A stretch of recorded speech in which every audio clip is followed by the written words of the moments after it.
অসমীয়াৰ বাপতিসাহোন ৰঙালী বিহুটি আদৰৰ ব্যাপক প্ৰস্তুতি চলিছে চৌদিশে।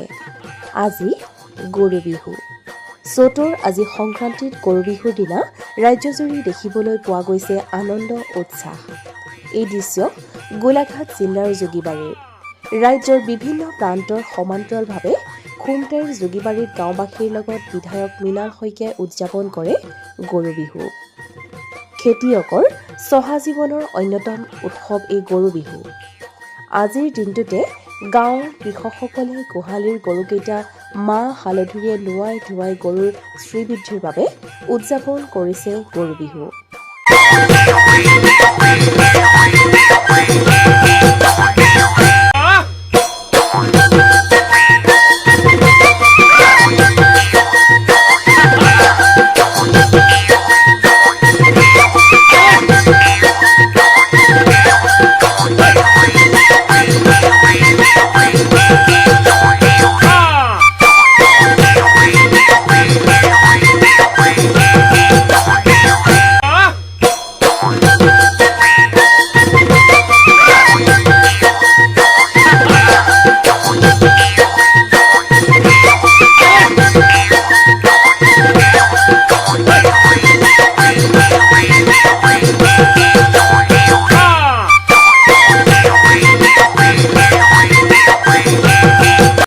স্থানীয় গাঁওবাসীৰ লগতে বিধায়ক মৃণাল শইকীয়াৰ মন্তব্য শুনোৱা হয়।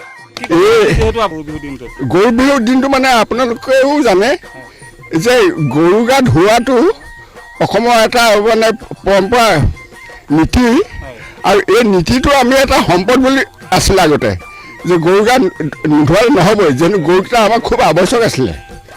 হয়, গৰু খুব আৱশ্যক আছিলে, যিহেতু হাল বাব লাগে গৰু লাগে, সেইকাৰণে গৰু চৰবোৰ এই দিনটো ধুৱাই আমি কুশলে থাকক বুলি এটা চিন্তা কৰিছিলোঁ।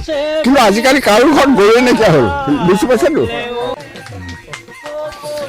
আজি গৰু বিহু, কালিলৈ আমাৰ বিহু বহাগ ৰঙালী বিহু আৰম্ভ হ'ব।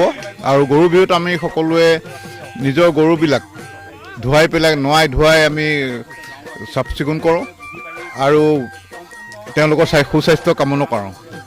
আৰু আজি সেইকাৰণে আমি ওলাই আহিছোঁ যে যাৰ যাৰ গৰু আছে, আজিকালি গৰু হালোৱা গৰুটো নাথাকে, আজিকালি সকলোফালে ট্ৰেক্টৰ হ'ল। যাৰ যাৰ গাই গৰু থাকে, আমাৰ স্থানীয় লোকেল গৰু সকলো আমি লৈ পেলাই ওলাই আহিছোঁ আৰু গৰুবিলাক ধুৱাবলৈ আৰম্ভ কৰিছোঁ।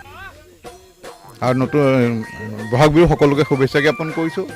অসমবাসীৰ বাবে যাতে অসমীয়া বছৰটো হয় শান্তি সম্প্ৰীতিৰ আৰু উন্নয়নৰ বছৰ।